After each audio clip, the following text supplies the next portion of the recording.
আমার একটা ছেলেরে আমি দীর্ঘ 4-5 বছর ধরে দেখতাম, প্রত্যেক মাহফিলে দেখছি হে সামনে বসে, আমি বইলেই তারে নজরে পড়তাম। পরে একদিন আমি তারে ডাকছি, ডাইকে আমি বললাম তুমি কি করো? কয় হুজুর আমি মানে প্রতিদিন ঘাস কাটি আর ঘাস কাইটা বিক্রি করি, যা পাই তা দিয়ে সংসার চালাই। তাই বললাম তুমি যে সব মাহফিলে আসো, আমি দেখলাম তোমারে।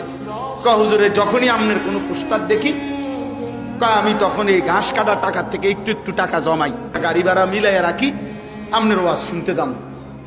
তাই বললাম যে মাশাআল্লাহ। তো আমি বললাম যে তো আর কিছু কইবানি?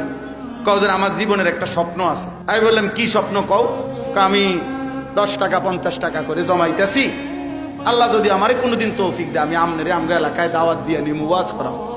পরে আমি বললাম ওহন দাঁড়া, অন ডেট লো, এখন নাও ডেট, আজকে তোমারে ডেট দিলাম, হাদিয়া দিতে হবে না, আমি দিমু তোমার, এটা তোমার মাহফিলের সান্দা আমি দেবো, ও আজের টেহা লাগতো না, তুমি যাও, তুমি আয়োজন করো, যেখানে কও তুমি, তোমার ঘরে হোক উডানে হোক, আমি ওখানে ওয়াজ করব।